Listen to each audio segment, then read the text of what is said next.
We are going to start panel discussion today for 15 minutes or 60 minutes? 15. Yeah. 16. So 1 hour panel discussion. Let me introduce all the panelists today. We have Olivier Delos sitting next to us, and Nick Bolt joining online, Mr. Lenz and Boris Goranov both joining online, and Mr. Miyachi from JNSA and Mr. Ogawa from JD2A. Before asking a question for those audience joining physically, we have prepared several topics to be discussed. The first one is about topic related to benefits of having mutual recognition agreement between Japan and EU. For sure, we see the benefits of having legislation for trust services. But apart from having legislation itself, this is another level to have mutual recognition, Article 14 recognition between Japan and EU. And what is your view of benefit of MRA for EU and Japan? This is the first question. May I ask Olivier first? Or should I? Well, yeah. Well, actually, it really depends on the motivation on the third country with regard to the other country. But also, well, it's bilateral, but basically, I think the main advantage would be the legal certainty. It is true that I'm not a lawyer, but that there is also the free will of the different parties to set up the conditions under which they can sign, or there is the legislation on the contract and these parties, so it works. You do not necessarily need this kind of thing, but it is true on party to party, so the very specific entity to entity relationship. But if you want to scale this up to the nation level or sector level, then it becomes much more complicated. So if you have some kind of supra layer which rules this kind of thing, then you do not have to care with setting up a relationship with a very specific party according to one very specific set of specifications. And then with another party, you have to redo the same thing and maybe define another set of specifications and so on. So if you have something that is established on nation-to-nation level, then it facilitates a lot the relationship for the different entities and the companies and the traders or things like that. But it's not an obligation for sure. It's just a facilitator. Thank you very much for your opinion. 回答としても日本語で説明した方がいいですかね。基本的にはそのリーガルサーティニティ、法的確実性というところが保証されるというところで、グローバルなB2B 契約等においてですね、その企業間でですね、本当に、例えばどういった証明が使えるのかっていうところをいちいち、確認していくっていう作業がなくなると。で、国家間で合意することで、これが絶対に必要だっていうわけではないんですけども、そこに使われる証明の法的な確実性が保証されるというところが、一つの大きなベネフィットじゃないかというご意見でした。Maybe I should ask same question to Joerg-san. Joerg-san, can you express your opinion on the benefit of MR having mutual recognition agreement between Japan and the EU? You're muted. Sorry about that.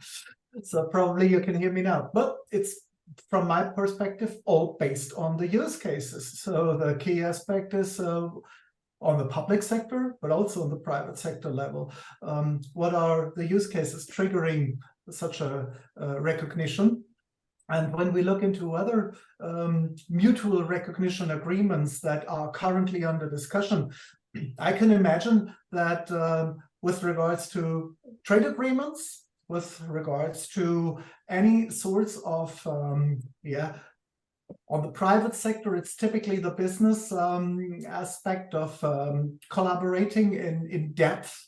When we look into propelling trade between countries, I would just say that it is it could be seen as a political signal primarily supporting such an approach. Looking into actual processes,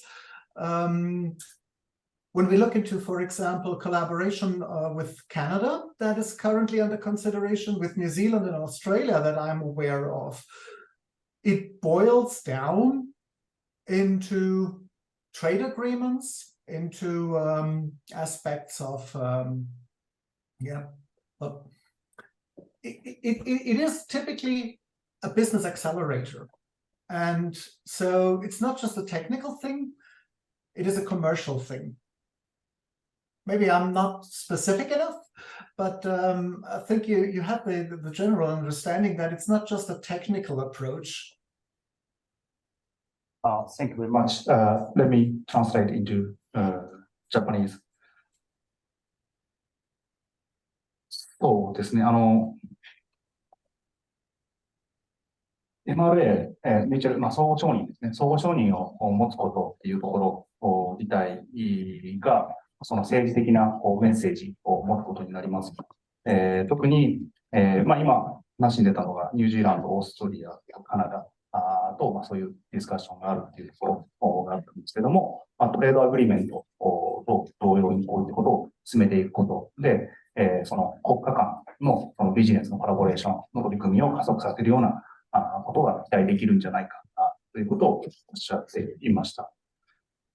Soshi-san, I missed the point. I missed the point which is very relevant. Okay. We have in the European environment the issues with the mutual recognition that is not currently done with Switzerland. And that causes in the daily business on the public sector, but also on the private sector, a lot of issues in applying the appropriate or the non-appropriate type of electronic signature. And that is a hurdle in the cross-border transactions on both sides. And so that's probably the best negative example where something like this is missing, where digitization in cross-border activities does not work. So look into EU, Switzerland, what you may not want to have in the EU-Japan trade. Thank you. スイスがまだ実はミューチャルレコグニッションに参加していないっていうところで、パブリックセクター、公的なセクターもビジネスもですね、EU とスイスの間でのこの署名が相互に受け入れられないっていう状況の中で、非常に大きなハレーションが起きていますよというところが、MRA がないことの課題っていうところとして挙げられます。And I believe that so data free flow with trust, which is announced by our ex-Prime Minister Abe,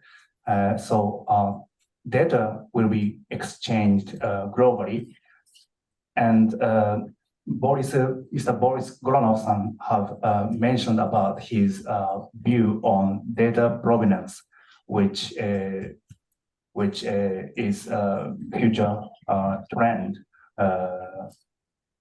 Then I think it is very important to have mutual recognition of the trust services so that we can actually ensure where the data coming from by using like eSeal on the verifiable credential. Boris Goranov, can you give us your opinion on benefits of MRA? Yes, absolutely. Thank you very much. What you see is at the end of the day, if you want to do data provenance, persons, organization, or devices need identities to able to add data provenance and to content. And who better is in a position to establish identities of persons or organizations than the local organizations that actually know them.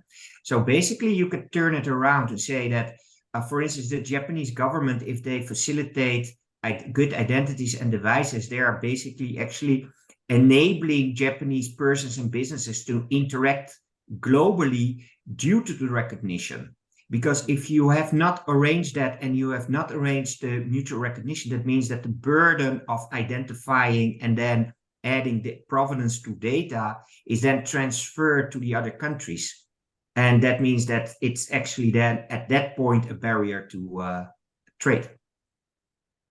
Thank you very much for your crystal clear statement. データプロビネンスという概念を今日、ボリスさんの方から、プレゼンテーションがあったと思うんですけども、データがどこから来たのかというところをはっきりさせることが今後重要になってくるよという話だったと思うんですね。でそれに対して、やっぱりデバイスとか組織だとか人とアイデンティティとデータの結びつきを保証していくっていうのが、トラストサービスというところがあるので、それに対して、国際的に相互に受け入れ合うということができなければ、例えば日本の企業にとって日本のそのデータというのが海外でプロビネンスが確認できないというところで受け入れなくなってしまうということで、その機会損失につながるんじゃないか。そういったそのデータ流通の基盤として、トランスサービスっていうのがある。その相互に国際的に受け入れ合うことっていうのが今後に必要なんじゃないかというご意見でした。And now I should also ask Japanese experts the benefit of MRA. Maybe Ogawa-san. Maybe in Japanese, okay. なんかいろんな論点があるんです。そんなに言えないんですが、パッと直感的に言うと、人であるとか、経済のやり取りがないんであれば、なくてもいいのかなと思います。なんですけど、どちらかがあるのであれば、必要だろうと。その理由は多分皆さんが言われてたことで、複数の技術があったりであるとか、複数の国で違うレギュレーションで、人なり経済なりがやり取りできないと困るので、やるべきだろうと。なので、なんていうんですかね。標準化の技術があるようにであるとか、なんかベースとなるような、技術があるように、普通に考えたら、経済なり人なりがやり取りするのであれば必要だろうという意見です。Thank you very much for your opinion. So his opinion is very, how to say, fundamental opinion. So if there is a human-to-human interaction or transaction globally or business-to-business transaction, why not having such a MRA?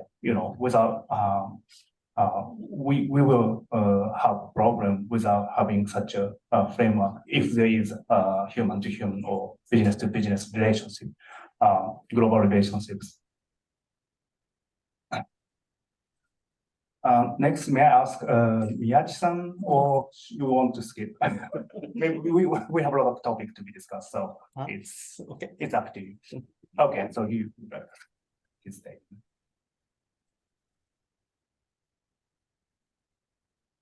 Next point was related to Article 14 MRS there.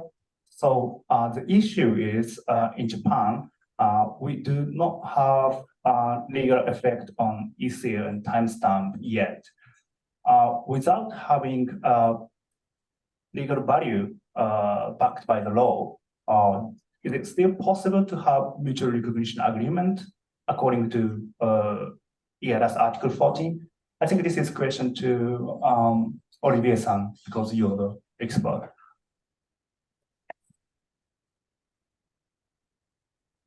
It will be not easy, actually, because what is important is that you need to demonstrate that the trust service providers and the trust service you want to be recognized by you meets the requirements of the regulation. So if it is not backed up by legal framework, so be it. but then you still need a demonstration of whatever type of trust service provider and type of trust service provided by this trust service provider meet the requirements of the regulation. So you have to demonstrate this kind of thing. Let's assume that you have no legal framework, but still you may have some certifications framework, some supervision framework, and some demonstration. But still you will need some kind of endorsement by the state so that they can be reflected and someone takes a guarantee on these kind of things. So it cannot be on a case-by-case basis, because then it will not be possible, actually. So not having a legal framework may not be a condition sine qua non, so really a no-go showstopper. But you have to demonstrate something, and you have to take the liability as a state. Thank you very much. But before translating into Japanese, let me check if, in Japan, not easy or not impossible means nearly impossible. So what you mean is still possible, but it's still Yes, okay. Theoretical.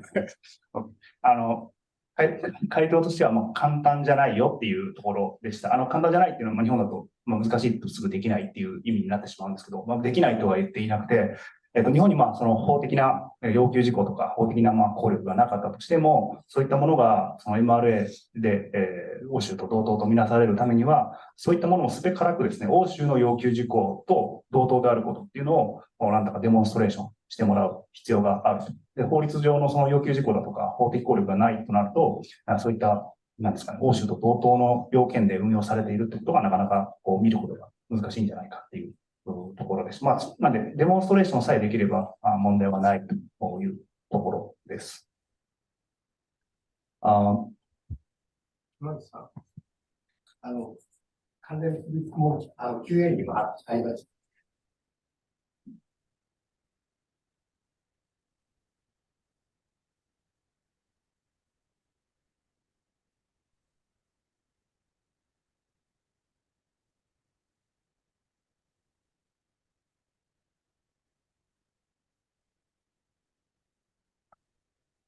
Is still saying, Olivier is right. The question is if the legal effect of the trust service is not defined by law, but the national accreditation scheme of trust services establishes the effect of certified trust service. What does effect mean? Well, there is no specific requirement in the regulation for the third country to have a legal framework. But there are two conditions, at least, that the TSP and the trust service of the third country must meet the requirements of the regulation. So in a way, you have to demonstrate this kind of thing. If it is individually or if it is on a national level. And then the state has to implement a trusted list that will be signed or sealed to guarantee that this kind of thing is applicable. And the second condition is that it is a mutual recognition agreement, so it goes in both ways. So the European qualified trust service providers or qualified trust service that would be recognized, they have to have the same, or they have the same kind of legal effect in the third country. So it may not be implemented by law, but as a result of the agreement. So as a result of the agreement, basically, if you cannot translate this or transpose this in national law, then there is also an issue. Either it is just the agreement that has a precedence on the national law, so it becomes de facto a national law that gives the EU qualified trust service a specific legal effect in Japan, for example. But you may implement this by a law, or you may implement it by just the effect of the agreement. But basically, without having some kind of transposition in the national law, it will be very difficult as well. So it is possible to some extent, but it needs to be reflected in the effect. So making sure that, for example, a European qualified electronic signature would be valid for signing a contract in Japan, even if there is no law that recognizes qualified electronic signatures in Japan. But there will be a recognition by the trade agreement of that this is the case de facto. Otherwise, you will not have a mutual recognition agreement because it is two conditions. というところで、基本的にはさっきの回答と近いと思うんですけど、まずどういったケースであれ、欧州の基準と同等であることというのを示す必要があるというところで、日本でその法的効力が法定されていないが、何らかのスキームで法的効果が定められているという場合のこの質問だと思うんですけども、その場合においても、その欧州のクオリファイドトラストサービス、クオリファイドトラストサービスが、日本でその、スキームで認められる法的効果ですかね、効果を受けられるということが、保証される必要があると。ただやっぱり、その法律上のそういった枠組みがないっていうのは、そもそもこの同等性っていうのを保証するのに足かせになるだろうと。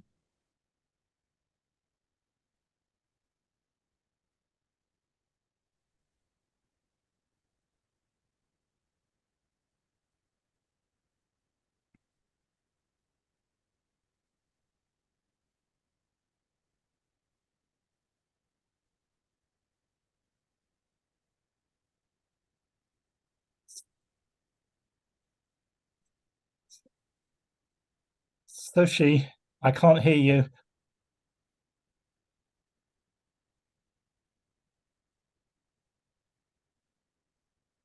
Open letter against Mark.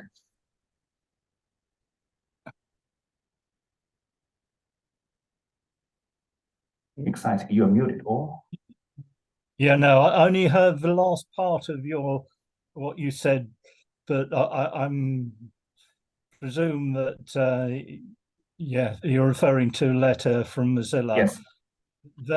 There has been an awful lot of lobbying from the browsers against Article 45 or trying to change Article 45. I don't want to get into the technical details.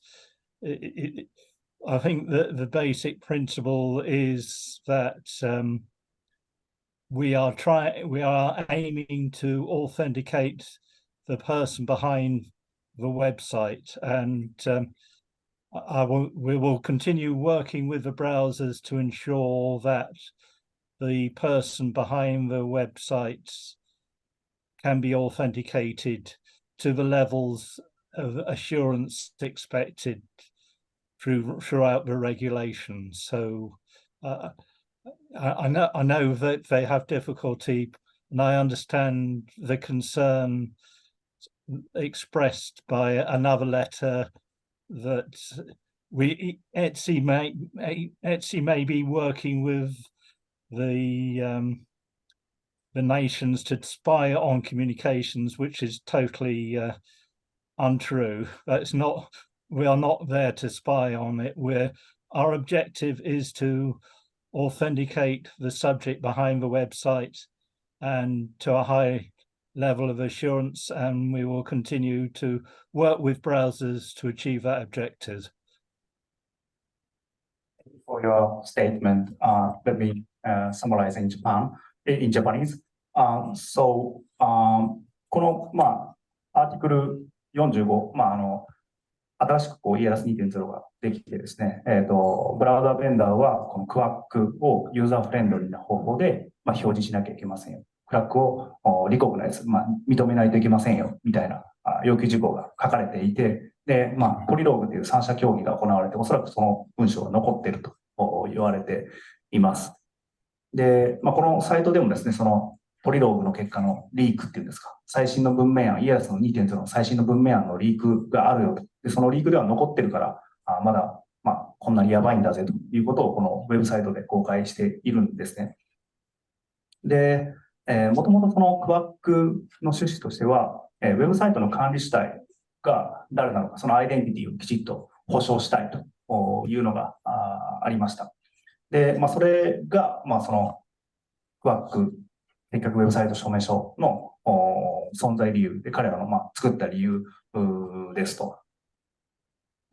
で、このオープンレターじゃない別のレターではですね、この、彼ら含むエッジの ESI のメンバーは、国家と加担してですね、国家に加担して、ユーザーの通信の秘密を傍受しようとしているというようなことが書かれているんですけども、全くそういう意図はなく、そういうことも本当に当てはまらないと思うので、今後もですね、ブラウザベンダーと協議を重ねながら進めていきたいというような、その eIDAS に書かれているウェブサイトの管理主体のアイデンティティを保証する取り組みというのを進めていきたいというふうに回答していました。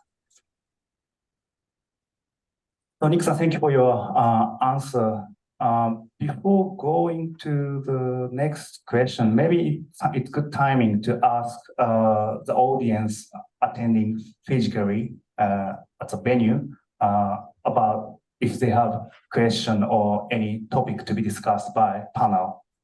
皆さんもし今日ご参加いただいて、物理的にご参加いただいている皆さんの方からですね、お聞きしたいことあれば、ディスカッションしてほしいことがあれば、手を挙げていただいて聞いていただければと思うんですが、いかがでしょうか。なければたくさん質問は用意しているので、そちらをお話したいと思います。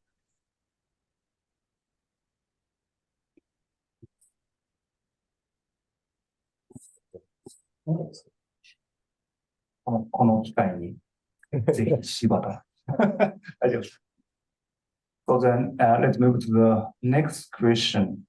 I think it's a very tricky question. So the newly defined trust services like electronic attestation of attribute and electric ledger are newly defined by eIDAS 2.0, and eIDAS 2.0 is not yet enacted. But still, the question is if there's any service already offered by trust service provider or qualified trust service provider offered as non-qualified trust services, like electric attestation of attribute or electric ledger already used in the EU. So, does anyone have answer or I'm not sure. With regard to attestation of attributes, it is every day, everywhere. Actually, whenever you issue a statement that somebody is qualified for this or has this qualification or is that attribute.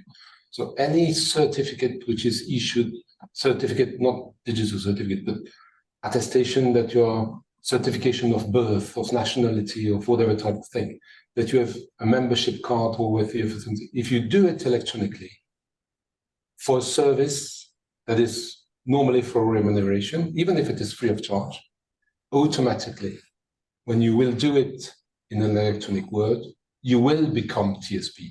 So you are not today, but they are issued massively. So it's not necessarily an issue because becoming a TSP is just that you have to do it on the risk-based approach. But you will fall automatically under NIS2. So you will be subject to very specific requirement on a member state-based basis. And it can be not huge, but it is to make sure that whenever there is an attestation of attributes that is issued in an electronic way, it will be according to a very specific minimum set of security requirements. So it does not exist today as a trust service, but it is happening today as a service. Whether they will go for qualified level, it's not an obligation. So probably there will be a very, very, very minimum set of percentage that will do for qualified level. But for non-qualified level, a huge majority of attestation that will go for electronic. You receive an attestation of your diploma in an electronic way, in a PDF. That's an electronic attestation of attribute. So there is no discussion that this will be used massively, because it is currently used massively. For the ledgers, it is another story. まずアテステーション属性の証明ですね。が、使われているかという話なんですけども、これすでに、クオリファイドの話じゃなくてですね、出生届だとか、学位だとか、例えば PDF だとか、電子的に発行されている場合、これすべてエレクトリックアテステーションのあたりと電子的な属性の証明に当てはまりますよと。で、今のところ、これトラストサービスではないので、EIDAS 2.0が発行していないので、何の要求事項も課されていないんですけども、これらの電子的な発行サービスというのは、すべてこの EIDAS 2.0が発行した後ですね、トラストサービスとして取り扱われますよ。で、クオリファイドでないトラストサービスの場合、NIS2 というところでですね、リスクベースのセキュリティ対策を持つことというところが定められているので、そこまで厳しい要求事項にはならないだろうというところがあって、そんな大きな問題ではないと思いますが、すでに大量にですね、こんな電子的な属性の証明書が発行されているので、EIDAS 2.0 以降もですね、そういうトラストサービスとしてのエレクトリックアテステーションのアトリビュートっていうのは、大量に発行され続けるだろうというお話でした。で、なんで、電子的な属性の証明っていうのは、今も発行されているし、EIDAS 2.0ができればトラストサービスとして大量に発行されるだろうと。で、分散台帳については別ですよという回答でした。Can I come in on that? Yeah, okay. Nick-san, go ahead. Yeah, I think that, as Olivier was saying, EEA and e-ledgers in one form or another are widely used, but I think the important part is where it's qualified, but standardization and evaluation, I think, is essential, and having the ability to get assurance behind an e-ledger or a EAA and have some scheme for evaluation. And the advantage of being qualified is you also have the supervision. So I think to have EAA and e-ledgers to be meaningful, they need to have an agreement.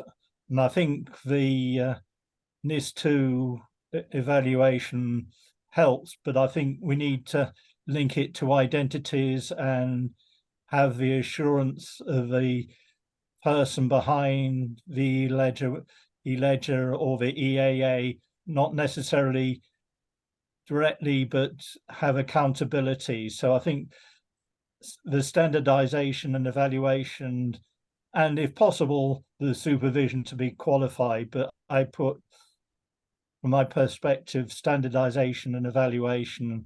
And in distributed ledgers, we're working in ETSI with a group called Permission Distributed Ledgers, which rather than allowing anyone to take part in a distributed ledger, you have to be permissioned, and the new eIDAS regulations adds that weight of being qualified to be permissioned. So yes, it's already widely used, but it needs to be brought up to a high level of assurance through standardization and evaluation. Thank you for your statement. Let me summarize in Japanese for the audience.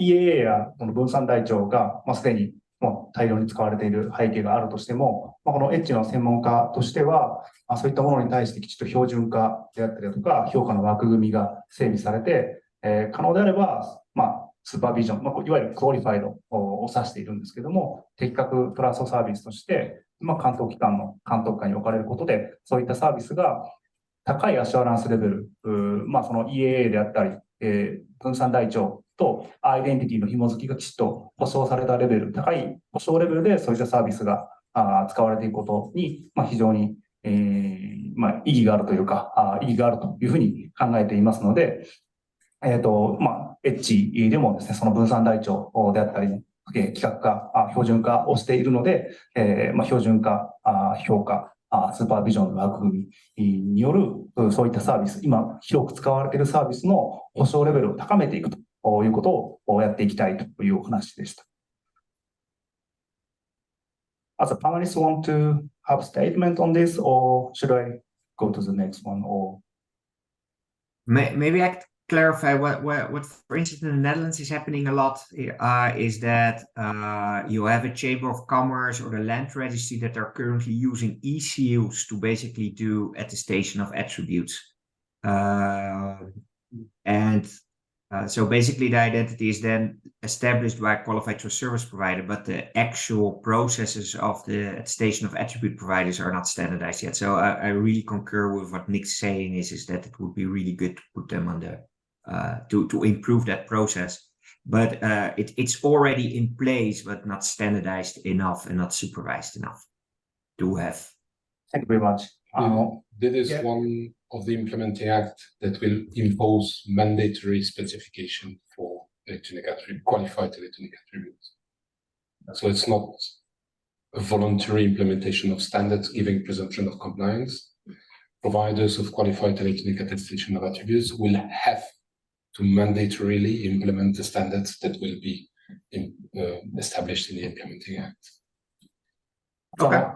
Okay, thank you. So,ゴラノフさんの意見ですが、その公的機関がこのアトリビュートを発行するときに、アトリビュート属性の証明書ですね、を発行するときに、E シールをつけて発行しているという事例がもうすでにいっぱいありますよと。なので、属性の証明が、何の保証レベルもないまま使われているっていうだけではなくて、公的機関の E シールのついた属性の証明書っていうのがすでに広く使われていると。ただ一方で、そういったものに対して技術的な基準っていうのがまだ定まっていないので、そういった技術基準が使われることに、設定されることに期待していますよというのがゴラノフさんの意見で、その後、オリビエさんの補足として、eIDAS 2.0 の、文明案の中にですね、欧州委員会に対して会規則を定めて、属性の証明に対する技術基準を指定することというふうに書かれているので、eIDAS 2.0 が発行すれば、その属性の証明に対しては、技術基準、フォーマットだとかっていうのが決まっていくと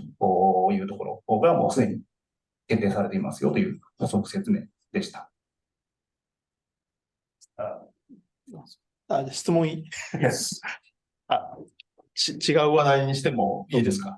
はい。今日 DIW の話があったと思うんですけれども、DIW は多分使い方として、ベリファイクレデンシャルを使った ID としての使い方っていう話と、オーセンティケーターとして、例えばその、リモート署名でオーセンティケーターに使うみたいな使い方。どっちかというと、レガシーなのかもしれないんですけれども、そういう使い方と多分2通りあると思うんですよね。で、その欧州の eIDAS って、もともとはやっぱり電子署名だったりとか、いわゆる、パディス、シャデスリやれる直署名だったりとかっていうところの、使用がメインだったんですけれども、これからベリファイルクレデンシャルに関して ID として使うのはもちろんあるんですけれども、ベリファイルクレデンシャルをちょっと欧州としてどのように使っていこうと考えているのか、もしくは、その従来のレガシーな技術とどのように使い分けていくかみたいなところをちょっと知りたいなというのが、すみません。個人的な質問ですいません。従来のレガシーっていうのは X509 そうだね。そうだね。とかパリスとかそういうシャリスとかそういう世界だね。So this is the question raised from the other panelist, Mr. Miyachi-san, to EU experts. So today we have a presentation about digital identity wallet as well. And the wallet has functionality of presenting verifiable credentials. And also wallet has use cases as an authenticator to activate the signing key managed by the qualified trust service provider for remote signature creation. And his question is, we see verifiable credential is kind of attribute and for the authentication, and X519 or ETSI is traditionally working on the standardization on PKI-based electronic signature scheme or standards. And his question is how ETSI is dealing with this classic style trust services, which is X519-based signatures and new technologies such as VC-based attribute attestation or authenticate as a usage as an authenticator for remote signing services. Do you want me to come in on that?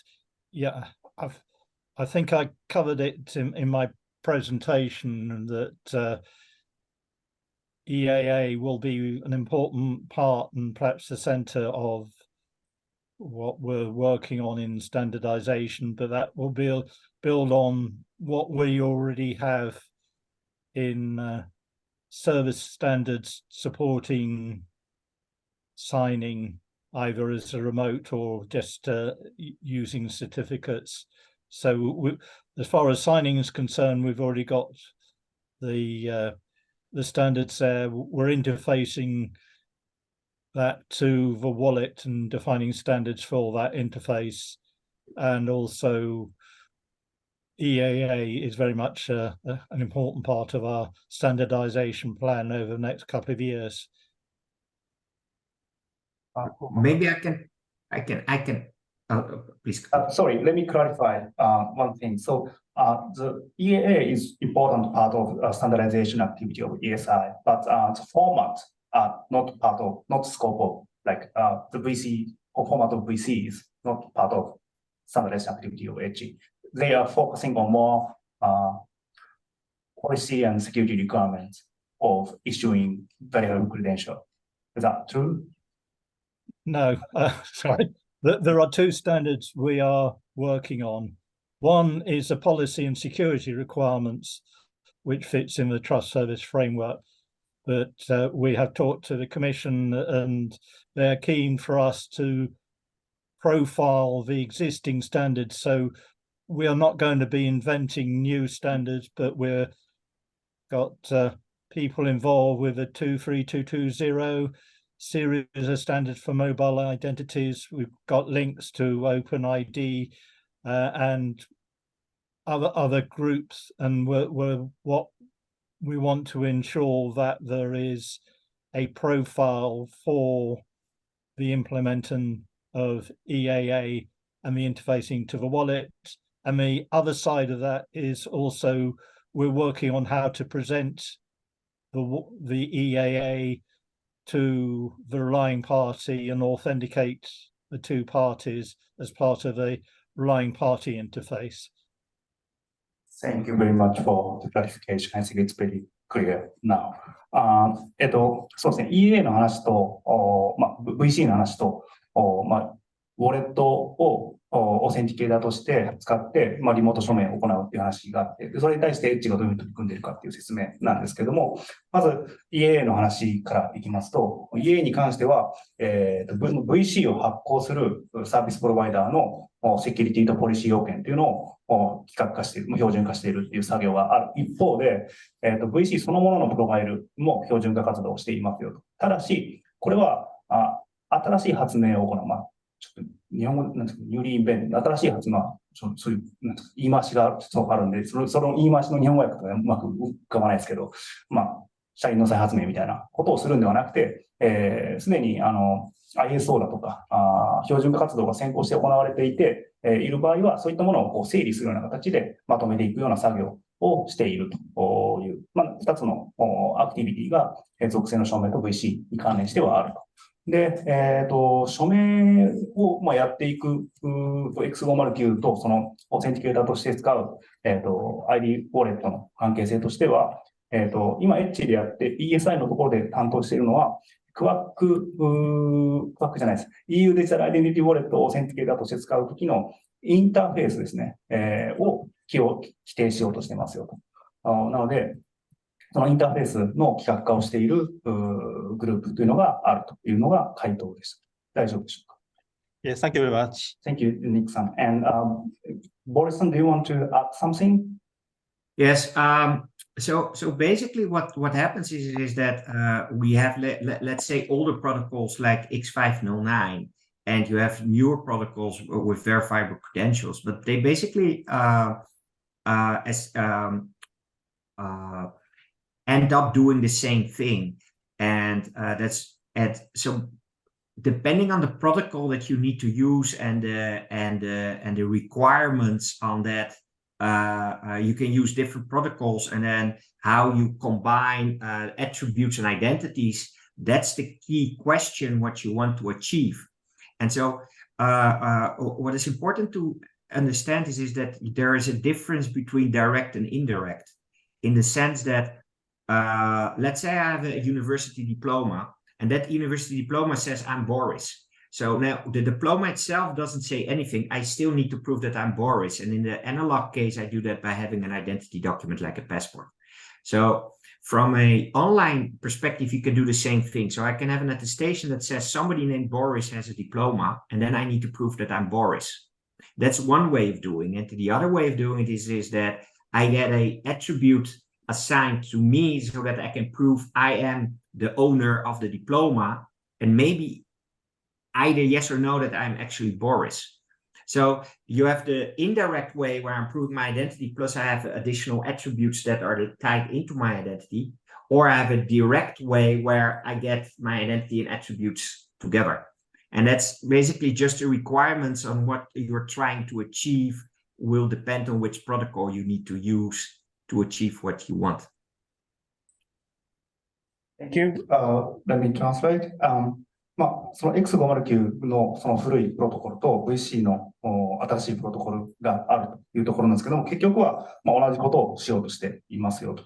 で、ただ注意しなきゃいけないのは、ダイレクトとインダイレクトの2種類がありますよと。これ多分 VC で、私はこういう属性のもの、例えばこのディプローマ、学位持ってますよ。その学位は私ですよっていうような表示の仕方をするのか、アイデンティティとして紐づいた属性をすでにもう渡して、私はこの属性を持っていますよっていう、こっちがダイレクトだと思うんですけど、その主張の仕方をするのかっていう、この2通りがあるということは考えなきゃいけない話でした。Yeah, thank you very much. So, I think I should ask to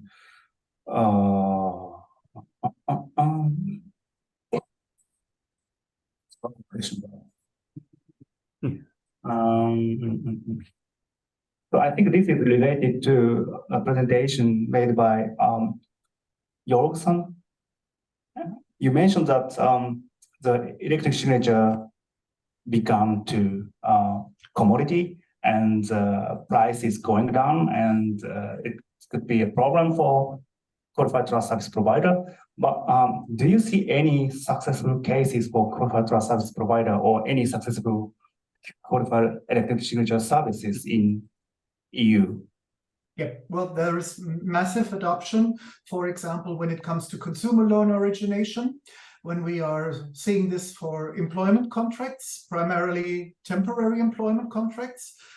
It needs to be looked into country by country, because the national regulation defines, for example, in labor law or in consumer law, if there is a need for a qualified electronic signature, as it is mandatory in order to fulfill the written form. We're currently seeing movements of bureaucracy removal law that is planned in Germany to open up additional use cases that currently have been blocked. So, for example, the documentation of the working conditions. In other countries, like for example in Romania, it's possible to use qualified trust services in combination with advanced electronic signatures. These qualified services in this case are qualified trust stamps and are electronic archiving, which later could become the qualified electronic archiving services under eIDAS 2. Mass usage for qualified electronic signatures is also used in several cases with the public sector, but it's not as broadly adapted as if you look into the financial industry, primarily in the consumer loan environment. In several countries, like in Spain or in Austria, you do not require these qualified electronic signatures for consumer loans. In Italy, mass adoption is also achieved by many automated signature services, and not just qualified signatures, so signatures from a natural person, but qualified electronic seals, so from a legal person. And in Italy, invoices need to be signed and sealed.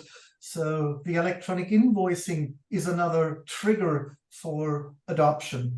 So probably you want to translate these pieces. Thank you very much for a lot of information.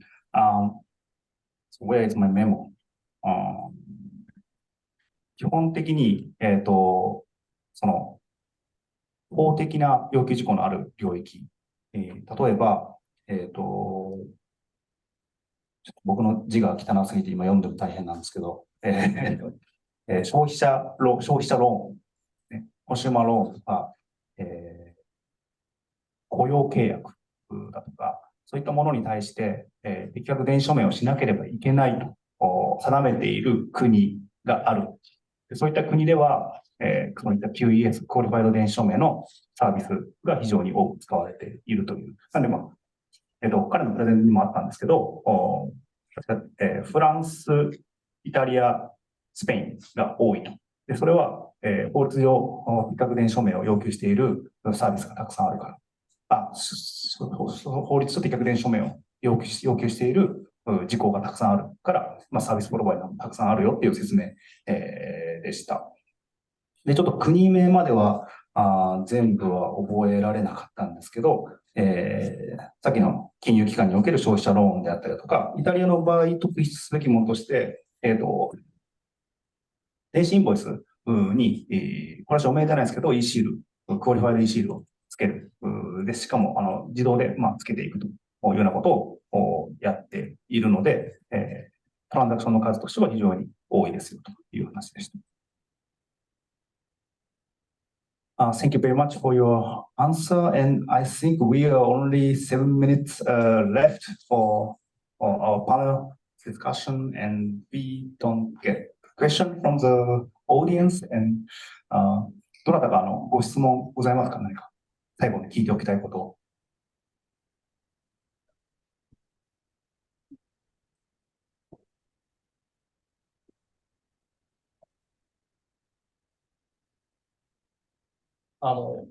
デジタル庁ですけれども、例えば今後、プライバシー、ウォレットのこの利用におけるプライバシーの確保とかを考えたときに、まだこの安全性に対する評価が確立していない、例えばゼロ知識証明とか、そういった技術を使うことも考えられると思うんですけれども、一方で、それって多分今の PKI テクノロジーほど非常に成熟していないので、そういうエマージングテクノロジーとどういうふうに規制当局が向かい合ったらいいかとかお考えあったりするでしょうか。あるいはヨーロッパではどういうアプローチを考えているでしょうか。This is a question from Mr. Kusunoki from Digital Agency about privacy protection of the digital identity wallet. And so the digital identity wallet may have new technology inside, such as selective disclosure based on zero knowledge proof. And this kind of technology, evaluation of this kind of technology is not yet standardized, or ZKP itself is not yet, how to say, clear if it is theoretically secure enough for protecting the privacy issues. And as a, let's say, supervisory body for monitoring dissemination of the identity wallet, how the EU or standardization, ESI or EU supervisory body are dealing with this issue with emerging technology. Can I come in on this? I think the Commission and ETSI both recognise that privacy is important, and enabling selective disclosure is part of our work on the EAA standardization. We have already published a report on selective disclosure and making recommendations on how to apply it to eIDAS.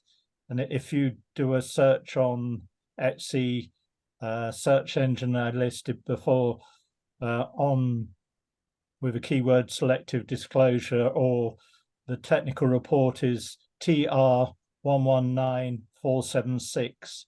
So if people want to see the results of the current study on selective disclosure, I suggest they look at TR119476, and that has a lot of interest, and we're currently updating it because we've got hundreds of comments from people who are interested in this work.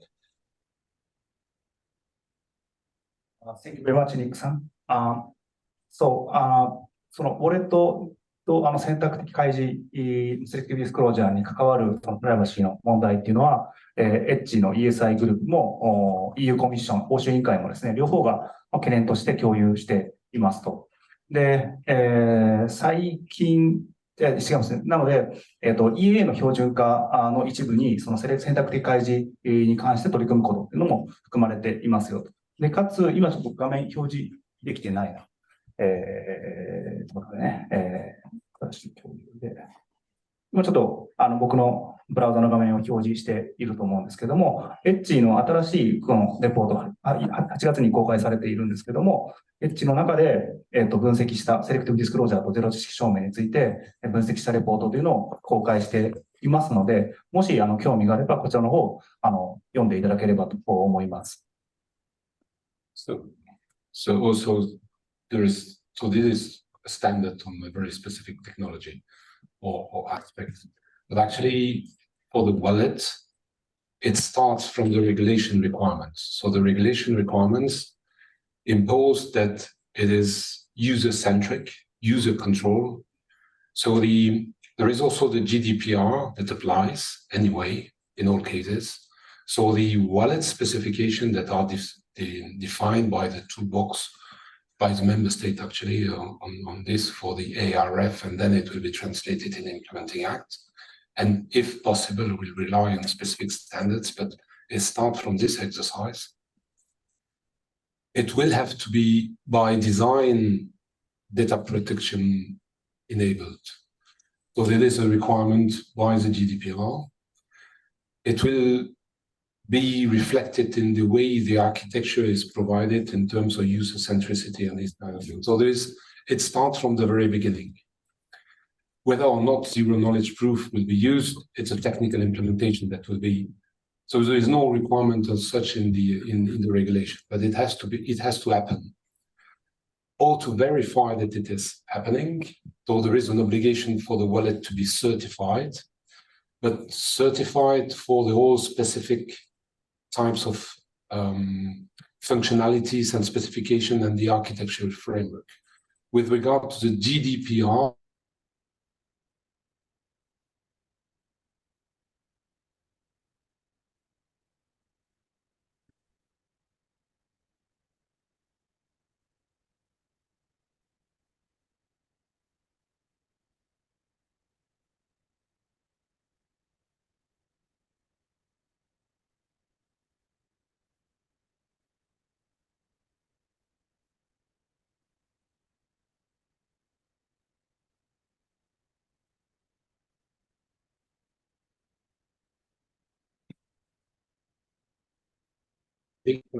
data protection and data privacy by design functionalities, but it is very specific.